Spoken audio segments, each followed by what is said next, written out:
días, bienvenidos a una emisión más de Tungurahua tiene la palabra. El día de hoy trataremos un tema fundamental que tiene relación con el desarrollo de los gobiernos autónomos descentralizados.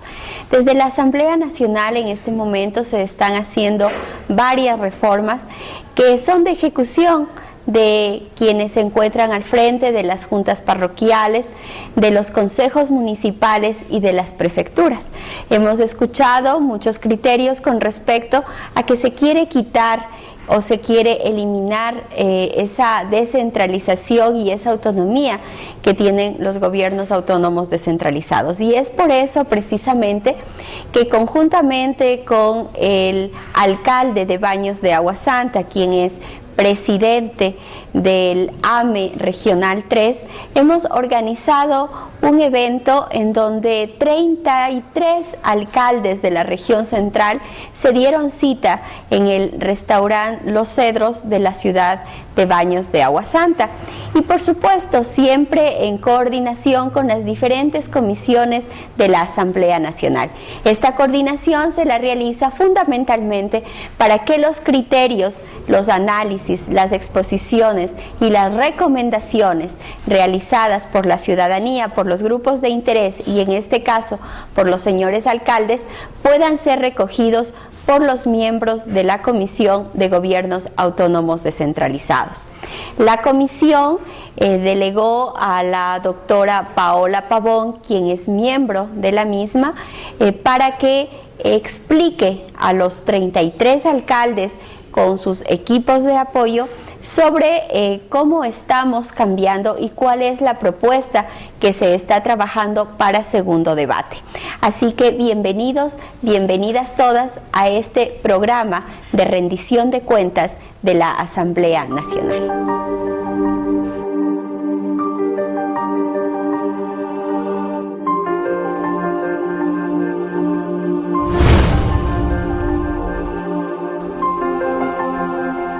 Y bueno, regresamos en Tungurahua tiene la palabra y en este segmento pues tendremos la grata presencia de la abogada Paola Pavón. Ella es asambleísta reelecta por la provincia de Pichincha, es una mujer joven, totalmente activa y durante los 2 periodos legislativos ha estado dentro de la Comisión de Gobiernos Autónomos y Descentralización del Estado. Por lo tanto, todo el proceso que se ha dado de las autonomías, los presupuestos participativos, todo lo relacionado a los gobiernos autónomos descentralizados, es Paola quien conoce de todo este proceso que se ha venido dando. ¿Cómo estás, Paola? Bienvenida a Tungurahua tiene la palabra. Muchísimas gracias, Betty. Un abrazo y un saludo a todos quienes nos escuchan a través de este importante programa que nos permite llevar la voz de la Asamblea Nacional a los territorios. Gracias por este espacio. Paola, una de las preocupaciones que existe en los gobiernos autónomos descentralizados es el tema de la equidad. Y por otro lado, nosotros como el gobierno de la Revolución Ciudadana buscamos precisamente a través de las diferentes leyes esa equidad para todos los pueblos, para todas las personas. Estas reformas que se están dando en la Ley de Ordenamiento Territorial, ¿de qué forma busca la equidad? Gracias por la pregunta, porque cuando hablamos de descentralización y cuando hablamos de la naturaleza de los gobiernos autónomos descentralizados, nos olvidamos del objetivo. El objetivo es cómo mejoramos las condiciones de vida de los ciudadanos y ciudadanas que están en esas parroquias, que están en esos municipios, que están en esas provincias. Tú me decías cómo estas normas pueden ir avanzando hacia ese estado con equidad que hemos planteado como revolución.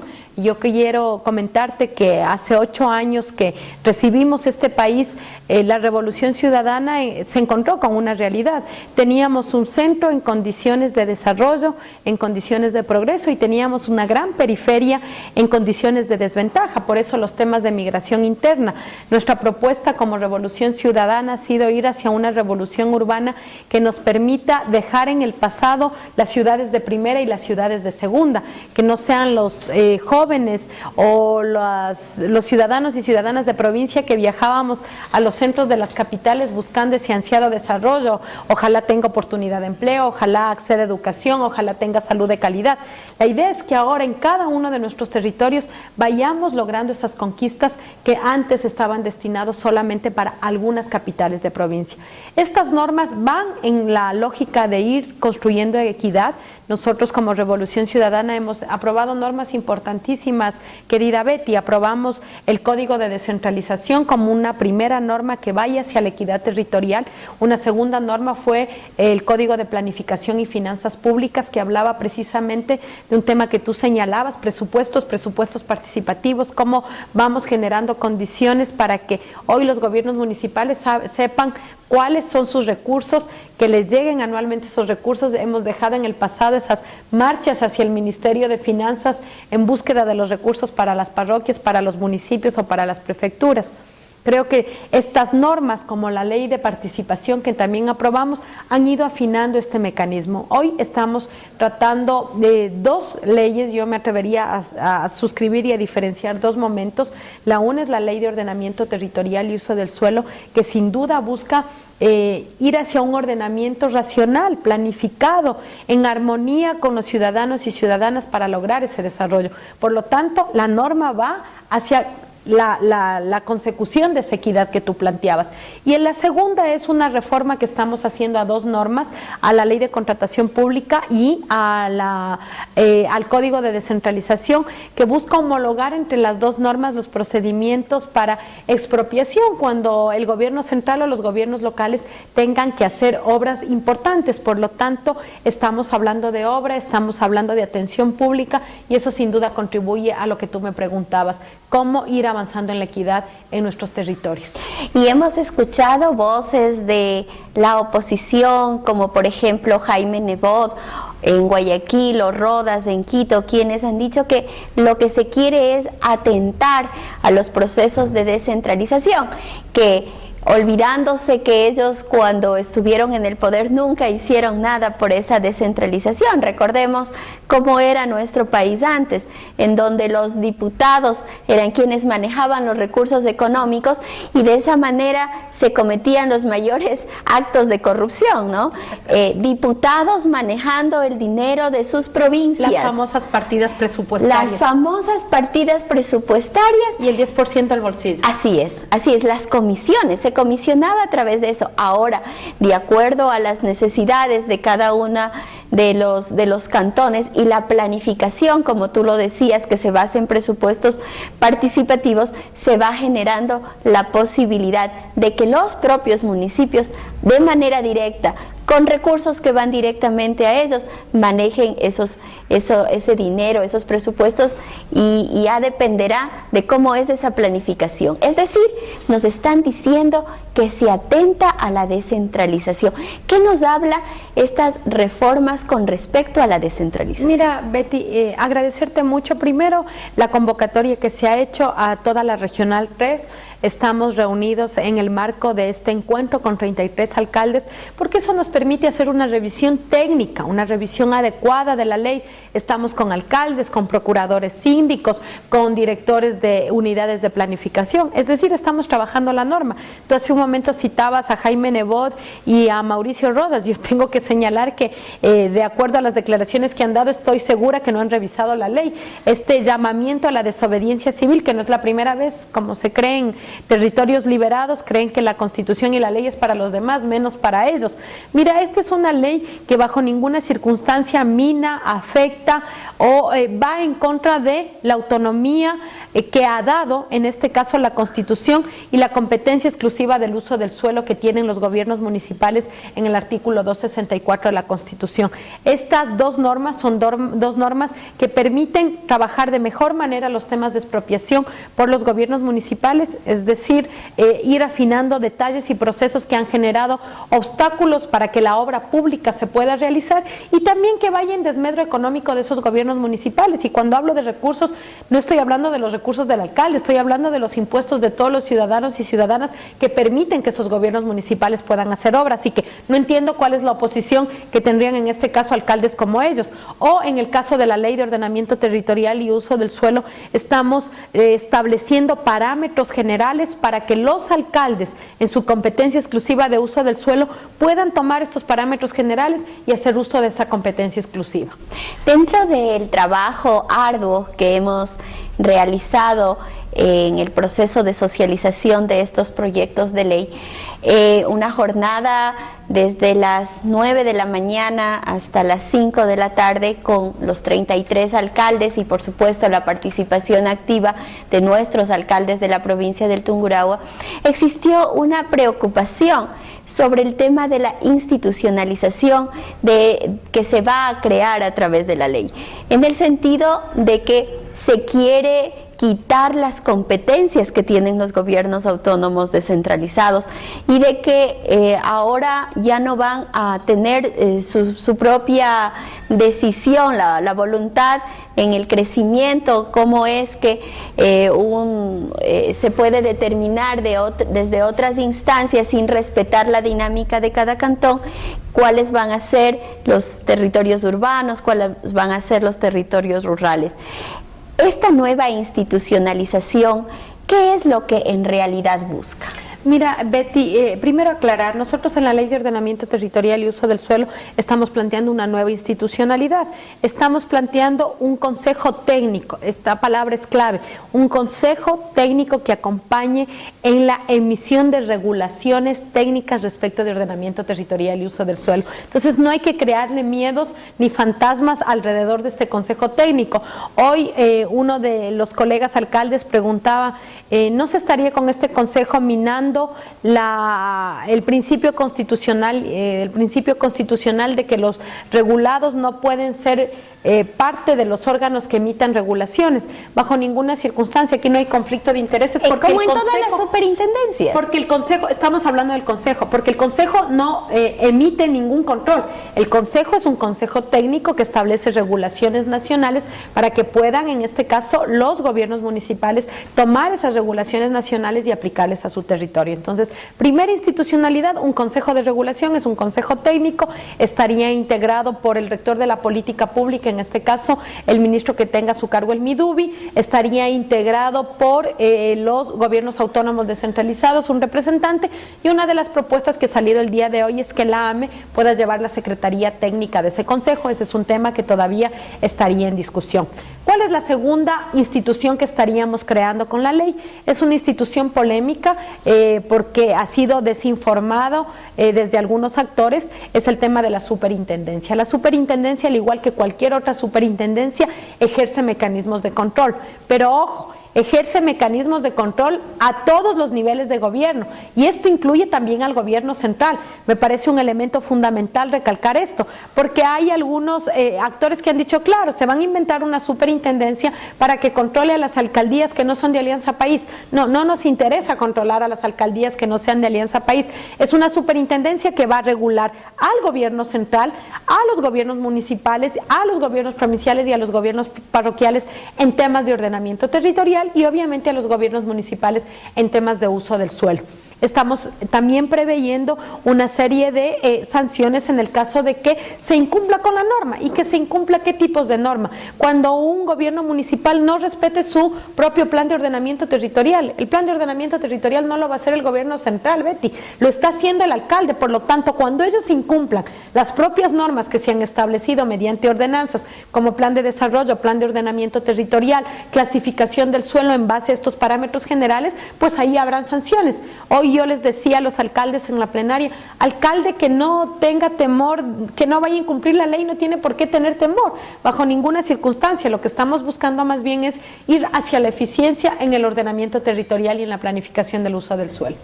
Entonces, vigilar el ordenamiento, el crecimiento crecimiento de las diferentes ciudades para que ya no existan ciudades de primera, de segunda, de tercera categoría.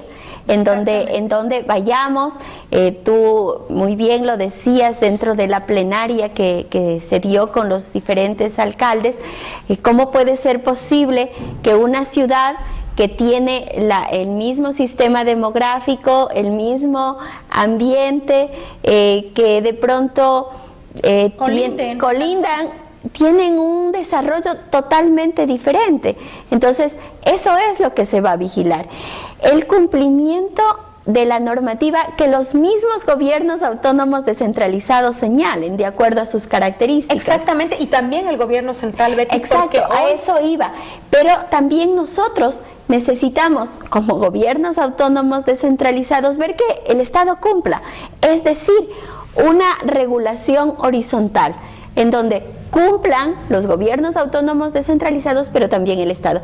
¿Qué significa desde la visión de la Comisión ese equilibrio horizontal que se quiere generar con la nueva institucionalización? Mira, Betty, ahí es cuando nosotros no comprendemos posturas irracionales, posturas que están al margen de la lectura del proyecto de ley, posturas que buscan hacer de esta ley una plataforma política para oponerse al gobierno, cuando lo que estamos buscando es generar condiciones adecuadas para todos los niveles de gobierno, y esto le incluye al gobierno central. ¿Qué nos decían hoy los alcaldes, los procuradores, síndicos, los directores de planificación de los municipios? Mire, a veces el gobierno central va con una obra importante, los ministerios van con sus obras importantes, y como son importantes, como son de emergencia, no cumplen los requisitos mínimos de permisos, ni siquiera sacan permiso de uso del suelo. Precisamente para temas como estos tiene que estar la superintendencia. Esta no es una superintendencia a dedo, porque este alcalde o este municipio no es de mi agrado, vaya y sanciónele. Es precisamente para lograr esto que tú has señalado con absoluta claridad, esta horizontalidad. El gobierno central juega un papel fundamental en el desarrollo del país, al igual que los gobiernos autónomos descentralizados, y nadie está exento de cumplir la ley. Por lo tanto, esta superintendencia tiene la tarea de acompañar lo que haga el gobierno central, así como la tarea de los gobiernos autónomos descentralizados. Por lo tanto, estaríamos precautelando los intereses de los gobiernos municipales, de los ciudadanos que viven en esos gobiernos, que son atendidos por esos gobiernos municipales, cuando desde el gobierno central tampoco se quiera cumplir los procedimientos de ley. Y los objetivos que tenemos los asambleístas y las asambleístas en la elaboración de todas las leyes es el cumplimiento de un Plan Nacional del Buen Vivir, que busca una equidad, que busca mejores condiciones de vida, que busca la excelencia y la calidad de vida de todos los ecuatorianos. En esta ley, ¿cuál es la vinculación de las reformas con esa Biblia que tenemos nosotros dentro de los objetivos totalmente claros, como organización política, movimiento, país, la revolución ciudadana? ¿Cuál es esa vinculación de la ley con el Plan Nacional del Buen Vivir? Mira, Betty, tú has recogido un instrumento fundamental, que es la Estrategia Nacional de Planificación, que es una estrategia que se deriva del Plan Nacional del Buen Vivir. Antes de la Revolución Ciudadana no había una lógica de planificación. Uno de los primeros elementos que recuperamos con la Constitución de Montecristi fue darle nuevamente este rol de planificador al Estado como tal. Y cuando hablo de Estado no hablo únicamente de gobierno central, hablo de todos los niveles de gobierno, hablo del gobierno central, de los municipios, de los gobiernos provinciales y de los gobiernos parroquiales. Esta capacidad de planificación, esta capacidad de regulación, esta capacidad de mirar a mediano y largo aliento, que va mucho más allá de los tiempos para que ha sido electo un alcalde, un prefecto, un presidente de junta parroquial, es lo que nos ha permitido avanzar como país. Nosotros en el ordenamiento territorial estamos colocando varios instrumentos. Hemos planteado un instrumento, primero un instrumento supranacional. Estamos por primera vez hablando de planes binacionales para los cantones de frontera, para los territorios de frontera, porque ahora, como tú sabes, estamos coordinando en el caso de Colombia, en el caso de Perú, con estrategias binacionales, porque no podemos pretender mirar a nuestros cantones fuera de la lógica geopolítica, y hay una relación en este caso con los dos países, y hay agendas muy fuertes y potentes de planes binacionales. El siguiente instrumento es ya el elemento nacional en donde se articula el Plan Nacional del Buen Vivir vivir que tú señalas, la estrategia nacional del buen vivir, que es parte del plan, y la articulación en este caso con los planes regionales, en el caso de que ya vayamos a esta nueva división territorial que planteó la Constitución, que son las regiones. Y luego tenemos ya los planes provinciales, los planes municipales y los planes parroquiales. La lógica ahora con la Constitución de Montecristi de cara al ordenamiento territorial es una lógica que nos obliga a coordinar entre todos los niveles de gobierno. Hay alcaldes que señalan y dicen el ordenamiento territorial es competencia exclusiva de los municipios.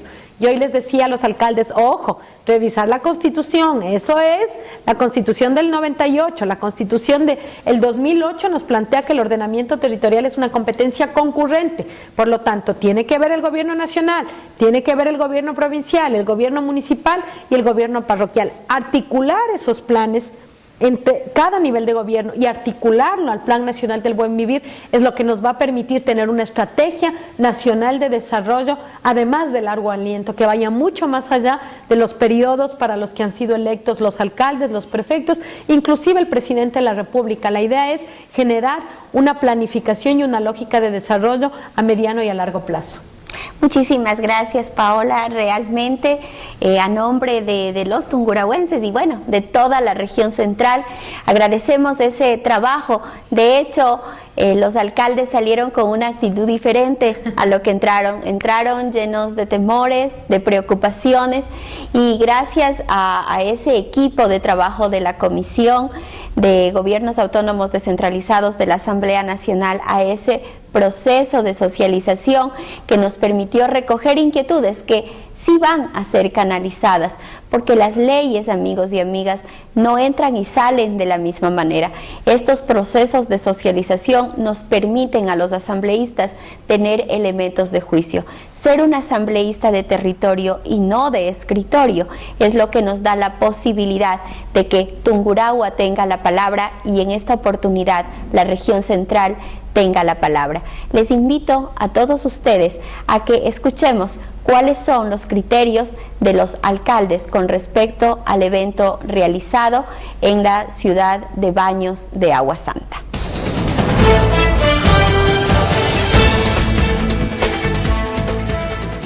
Sí, bueno, en realidad primero iniciar con mi saludo muy cordial de parte de mi querido Cantón Tizaleo, y luego de ello en realidad pues es un momento muy oportuno en primera instancia para conocer las reformas que se están realizando obviamente en la ley. Es importante que conozcamos a profundidad y luego de ello también nuestras sugerencias hagamos notar de que en realidad pues las leyes se hacen también con el pueblo, con la ciudadanía entera. En realidad, pues de lo que estamos observando, pues la ley prácticamente, las reformas que lo vamos a tener, están basadas sobre todo a la realidad que vive nuestro Ecuador, cada uno de los cantones, ¿no? Entonces, por ende, pues yo creo que este momento, este espacio que se ha brindado con las autoridades cantonales, permite conocer a profundidad y a la vez también como manifiesto, pues hacer las sugerencias necesarias de tal manera que en los sectores y en el territorio, obviamente, donde debemos aplicar la ley, obviamente no tengamos inconvenientes, sino más bien los procesos se lo hagan con conocimiento absoluto. ¿Considera que esta normativa brinda un aporte a la labor de los GAP? ¿Les permite un marco mediante el cual poder lograr sus propósitos de desarrollo urbanístico? Así es, yo creo que estamos conscientes de cada uno de los territorios. Yo hablo por mi cantón, pues en realidad pues vemos nosotros que dentro de la zona urbana prácticamente tenemos ya los sitios consolidados. Tenemos áreas ya por expandir, sobre todo la zona urbana, y queremos hacerlo obviamente todo enmarcado en la ley, de que nadie se sienta perjudicado, sino más bien de que ellos igual a futuro tengan los mismos beneficios que la zona urbana lo están teniendo en este momento, ¿no? Por eso yo veo que es muy indispensable sobre todo esta manera de cómo se está realizando y marcando la ley de que las expansiones urbanas no se lo debe hacer, qué sé yo, en forma simple, sino más bien con todo el conocimiento y sobre todo aplicando lo que manda la ley. Bueno, en realidad yo creo que debo iniciar felicitando al compañero alcalde Marlon Guevara, alcalde de Baños de Agua Santa y a la vez también presidente de la regional número 3, a los asambleístas que en esta oportunidad también están en el territorio, pues dando a conocer estos cambios a la ley, a los asambleístas como son a la doctora Betty Carrillo, también a nuestra amiga Paola también que está presente, y esto quizá lo estamos asistiendo, estamos conociendo, y esta es una forma de estar directamente con los actores de la ley, ¿no? Conociendo y a la vez también llegando con nuestras sugerencias. Yo creo que esto debe ser permanente en todas las leyes que nuestros asambleístas están aprobando en la Asamblea Nacional, que en primera instancia, como siempre lo están realizando, primero sean conocidas por pueblo ecuatoriano, sean acogidas las sugerencias y de tal manera luego de ello pues la aprobación. Nosotros lo estamos haciendo de la misma manera en cada uno de nuestros territorios con la ciudadanía en general, las ordenanzas que nosotros estamos por aprobar, lo hacemos la socialización en cada uno de los sectores en lo que más se pueda, asambleas generales, de tal manera que la gente esté consciente de lo que nosotros vamos a aprobar, ya sean las ordenanzas, ¿no? Y para no tener inconvenientes ya en la aplicación de aquella ordenanza y a la vez también de las leyes. Por ello yo creo que más bien es digno de felicitar a los asambleístas y a todos, ojalá todas las leyes que nosotros necesitemos conocerlas, primeramente se lo haga de esta forma, socializando antes de la aprobación, para, como manifiesto, no se tenga ningún inconveniente luego en la aplicación de la ley. Bueno, agradeciendo la invitación que nos hiciera AME conjuntamente con las asambleístas, justamente esto nos permite un poco ampliar dentro del conocimiento para poder igual apoyar en los diferentes cantones con las normativas legales vigentes. Sí hemos analizado primero nos han socializado más bien los proyectos de ley que están en la asamblea, igual hemos tenido unas mesas de trabajo y dentro de eso hemos discutido algunas situaciones que debe incorporarse igual para el beneficio de todos los ciudadanos y ciudadanas del país. Así es, justamente nosotros como procuradores síndicos, igual en la mesa de trabajo, dentro de la reforma que están planteando a la Ley Orgánica del Sistema Nacional de Contratación Pública, de acuerdo a la experiencia que hemos venido manteniendo en los trámites de declaratoria de utilidad pública y expropiación, eso ha sido fundamental para la situación de definir, inclusive porque hay una confusión prácticamente de declarar de utilidad pública y hacer la ocupación inmediata. No, la declaración de utilidad pública es un trámite netamente administrativo. Igual posterior a eso tenemos un trámite de expropiación que ya es a nivel judicial. Entonces frente a eso hemos tenido experiencia, hemos hecho algunos trámites de expropiación dentro del cantón y eso nos ha permitido tener un poco de experiencia y en eso considero que sí, en razón de que más bien hemos pedido un poco que nos acorte de tiempos por esto de los 90 días dentro del trámite de expropiación y todo. Entonces hemos pedido que acorte el tiempo porque se supone que tenemos dentro del estudio tenemos tiempos definidos dentro de la contratación, inclusive para poder hacer obra pública necesitamos las expropiaciones y eso que quisiéramos que acorte el tiempo en beneficio de la ciudadanía. Fue una experiencia muy positiva, se recogieron importantes criterios de los alcaldes de la ciudad de la provincia de Tungurahua. En este evento participaron no solamente alcaldes, sino técnicos, lo cual enriqueció mucho más del debate y seguramente los aportes que se han obtenido el día de hoy se van a ver reflejados en los dos proyectos de ley. En el caso de las reformas de la ley del Sistema Nacional de Contratación Pública y del COTAD, estamos mejorando el proceso expropiatorio con la finalidad de que las entidades públicas puedan conocer de manera previa cuáles van a ser los costos que va a implicar una expropiación. Se establecen mecanismos que le permiten al gobierno central la captura de plusvalía y la posibilidad de descontarse esos valores al momento de determinar el justo precio. Por otro lado, se crea un nuevo procedimiento de contratación que definitivamente está encaminado a ahorrar costos cuando se tratan de obras con diseños homologados. Y en lo que tiene que ver con la ley de ordenamiento territorial, estamos creando por primera vez para el Ecuador una ley que regula el suelo, lo cual va a permitir tener criterios técnicos claros, aplicables a todos los municipios del país, lo que generará primero una mayor seguridad jurídica de la ciudadanía, y segundo, en un tratamiento técnico de lo que tiene que ver con la regulación del suelo. Además, se está creando la institucionalidad que permita fortalecer este componente técnico para garantizar el efectivo cumplimiento de la normativa que se termine aprobando. Digamos, este proceso de socialización recién está comenzando, y efectivamente, previo a elaborar el informe para segundo debate, queremos hacer una amplia socialización a nivel nacional para poder recoger todos los aportes y que ambas leyes se adecúen a la realidad del Ecuador.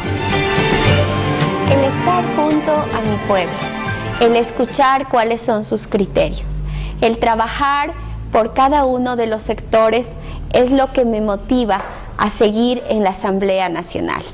Ser una asambleísta de territorio me ha permitido pues tener la palabra de ustedes en el pleno de la Asamblea en las observaciones de todas y cada una de las leyes planteadas.